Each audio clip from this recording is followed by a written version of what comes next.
Fala pessoal, bem-vindos ao canal. Ajude-nos a trazer mais conteúdos como este, deixando seus comentários e sugestões.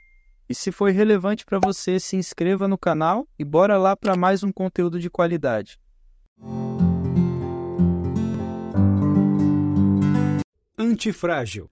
Sem a lógica do cisne negro, Taleb nos mostrou que eventos altamente improváveis e imprevisíveis são extremamente comuns e moldam o nosso mundo. Em seu novo livro, ele nos traz um conceito tão interessante quanto o cisne. O antifrágil abrange as coisas e ideias que não apenas se beneficiam do caos, mas que precisam dele para sobreviver. Num mundo antifrágil, a incerteza se torna algo necessário, pois somente assim aquilo que é antifrágil consegue crescer e se desenvolver. Antifrágil é o manual de instruções para se viver em um mundo repleto de incertezas, e este microbook apresentará a vocês as ideias-chave desse livro fantástico. O antifrágil se beneficia do caos. A fragilidade é um conceito simples.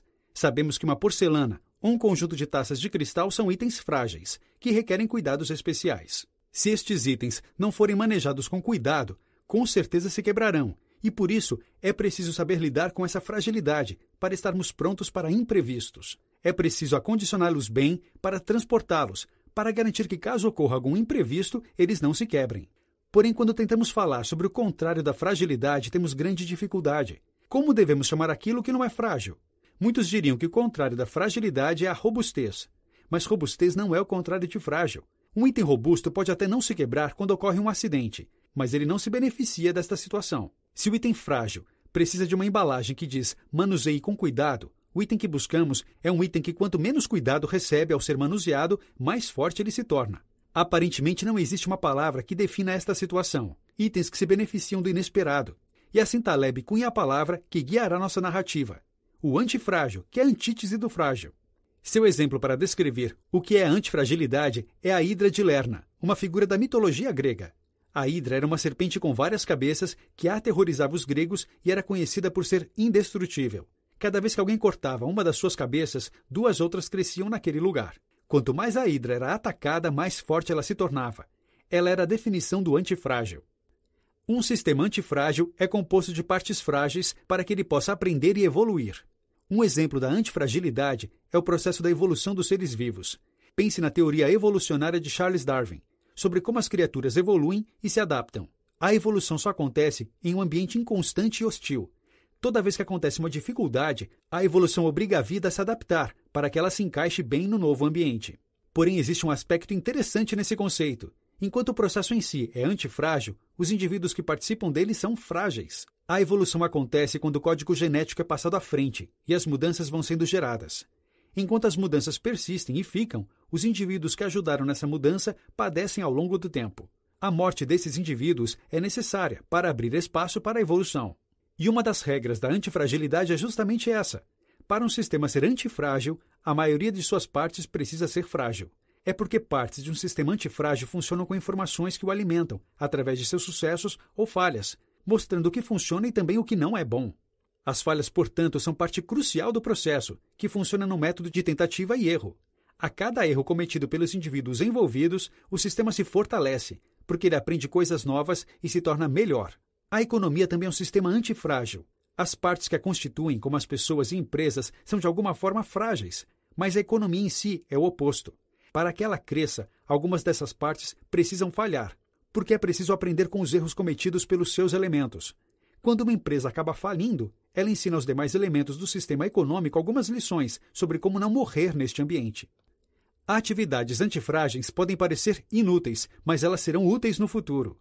A antifragilidade faz parte do nosso dia a dia, está presente a todo momento. Quando fazemos exercícios físicos, por exemplo, estamos experimentando antifragilidade, porque estamos expondo nosso corpo a forças anormais para que ele se fortaleça e nossos músculos cresçam. Num exercício, os músculos são confrontados por forças estressantes, como, por exemplo, os pesos de academia. Isso faz com que nosso sistema antifrágil responda com a supercompensação, melhorando nossa capacidade de lidar com estresses, que em tese causariam fragilidade. A força surge da supercompensação em momentos de adversidade, e ela deixa os sistemas antifrágeis com elementos de excesso de força, construídos em resposta aos agentes de estresse. Em tese, nós desperdiçamos forças ao nos exercitar, e o senso comum nos diz que o sucesso depende do uso eficiente dos nossos recursos, sem desperdícios. Por outro lado, a supercompensação e a redundância são vitais para a antifragilidade, pois nos preparam para problemas desconhecidos e incertos. O exercício que parecia um desperdício de tempo, na verdade, pode nos salvar de uma emergência, onde precisamos correr ou saltar. Essa redundância, na verdade, nos deixa mais aptos para lidar e sobreviver em situações adversas e inesperadas.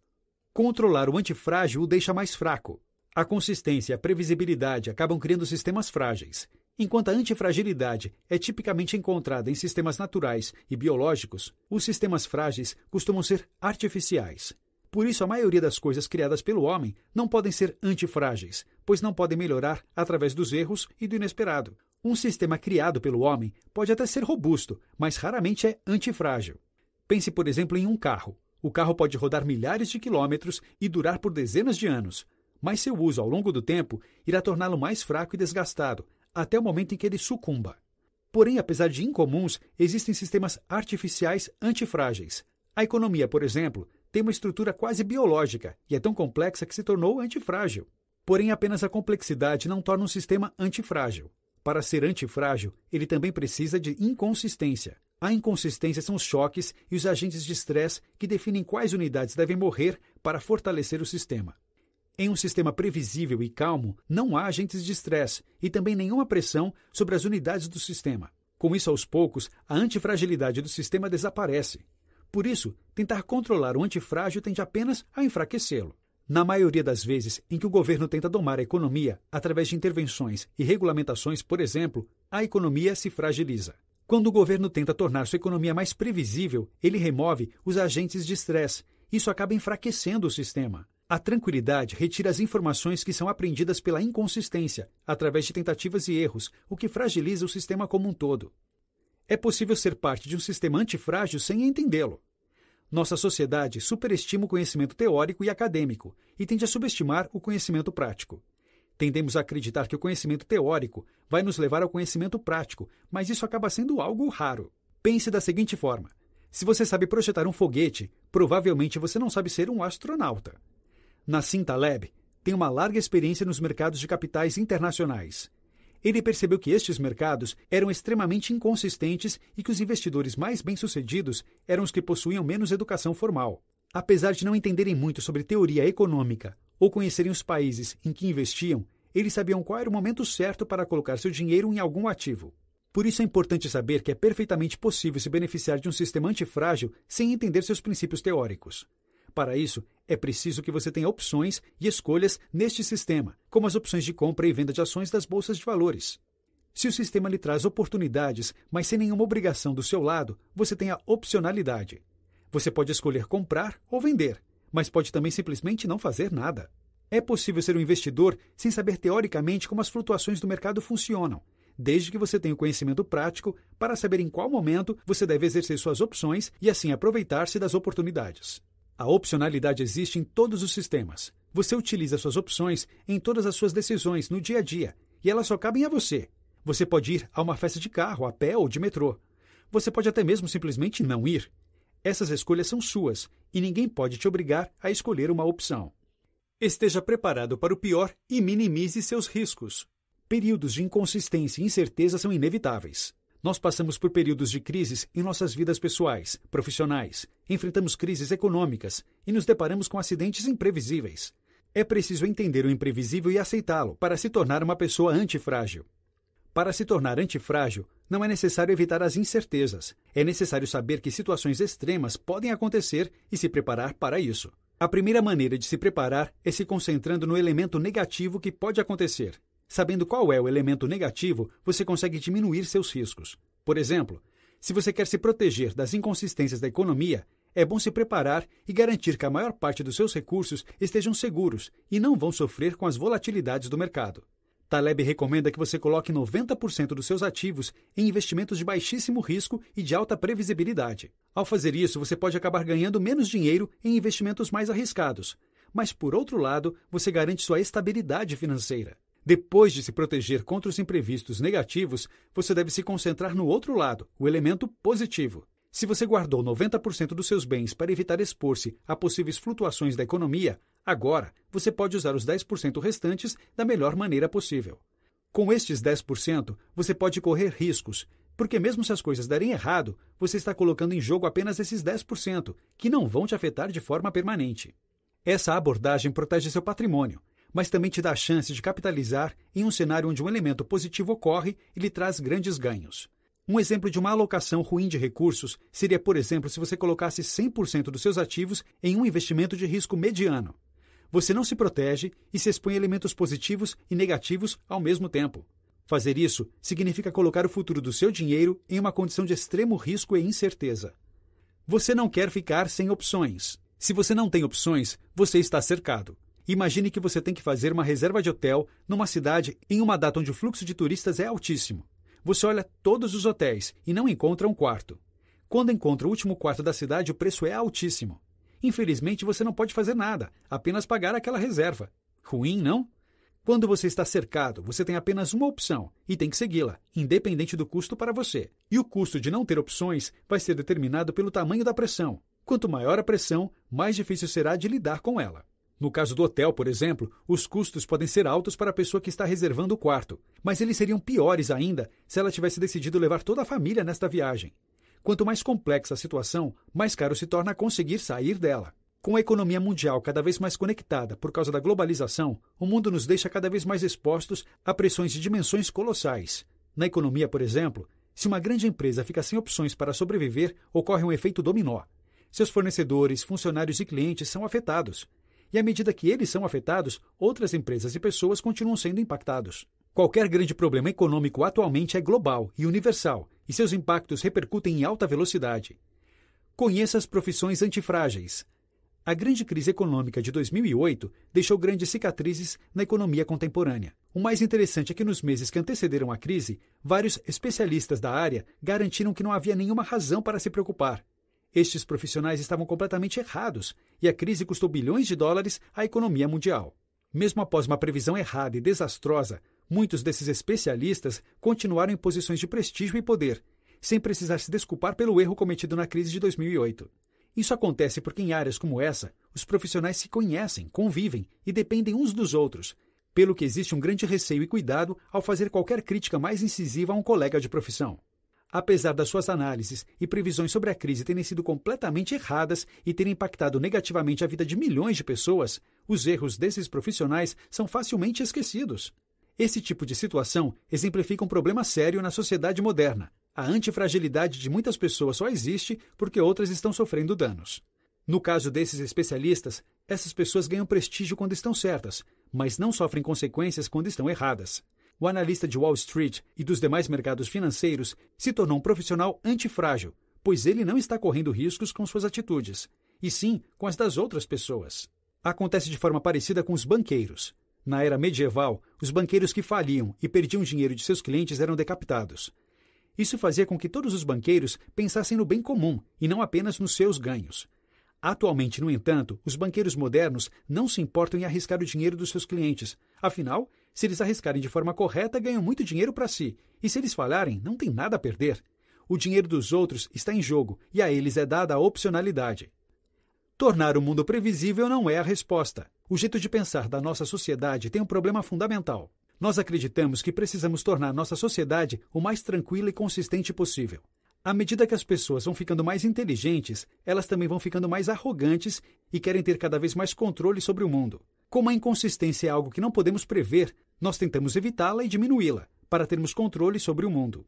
Políticos e economistas tendem a pensar que nosso ciclo econômico de altos e baixos é ineficiente e imprevisível, e trabalham tentando entender como controlá-lo para que ele melhore e evolua. Eles desenvolvem teorias econômicas complexas que apontam os momentos em que deve haver intervenção nos ciclos econômicos para que possamos ser capazes de prever melhor. Porém, essa política de agir de forma corretiva em um sistema é chamado de intervencionismo ingênuo. Infelizmente, nós não sabemos tanto quanto achamos que sabemos. Isso faz com que, ao invés de melhorar nossos sistemas, acabamos os piorando e os tornando mais frágeis sem perceber. Ao tentar tornar estes sistemas mais previsíveis, estamos roubando a volatilidade que eles precisam para sobreviver e evoluir. Sem a inconsistência, não há antifragilidade, e os problemas deixam de ser visíveis, escondendo-se sob uma falsa tranquilidade. Então, sem que se perceba, estes problemas atingem proporções gigantescas que são muito mais difíceis de lidar. Um exemplo interessante seria pensar em uma floresta. Toda floresta corre o risco de ser incendiada. Porém, o risco de um incêndio de grande porte se reduz a cada vez que um pequeno incêndio ocorre. Os pequenos incêndios retiram da floresta materiais inflamáveis periodicamente, sem atingir uma grande quantidade de árvores. Um incêndio de menor proporção é um exemplo de volatilidade, característica que ajuda a nos prevenir de problemas de grande porte. Quando evitamos a volatilidade, estamos nos deixando mais propensos aos incêndios devastadores. Previsões não são confiáveis. Nossa sociedade tem o mau hábito de fazer previsões sobre o futuro, baseadas em uma visão estreita e limitada do passado. Isso faz com que aqueles que seguem as previsões possam estar correndo o risco de sofrer consequências quando os eventos previstos não acontecem. Um outro defeito desse pensamento é acreditar que a pior coisa que já testemunhamos é a pior coisa que pode acontecer. O fato de ter ocorrido um atentado terrorista em 11 de setembro, que destruiu 2 torres em Nova York, não significa que algo de proporções muito maiores não possa ocorrer no futuro. Acreditar na nossa capacidade de prever o futuro nos leva a ter planos de emergência para situações negativas limitados e não permite que pensemos realmente todas as coisas ruins que podem acontecer. Emergências podem ser totalmente imprevisíveis e improváveis, e temos que nos basear no pior cenário possível na hora de nos prevenirmos. Um exemplo interessante vem da engenharia. A usina nuclear de Fukushima, por exemplo, foi construída para aguentar o maior terremoto que já havia sido visto no mundo. Porém, seus criadores não estavam cientes de que um terremoto maior do que o do passado poderia acontecer no futuro.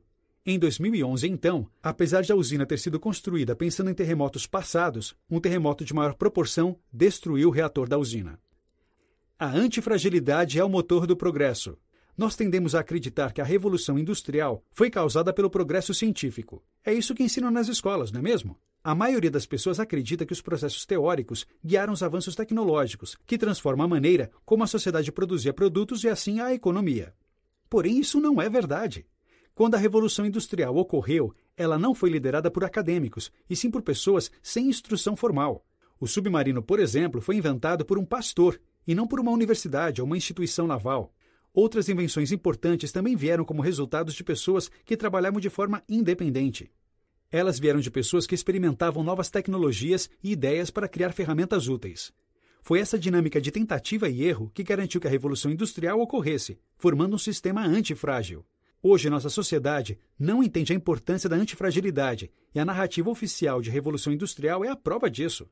Nós não gostamos de imaginar que nosso progresso pode ter acontecido através de um sistema de tentativa e erro, e preferimos acreditar em razões mais deterministas para termos avançado enquanto sociedade.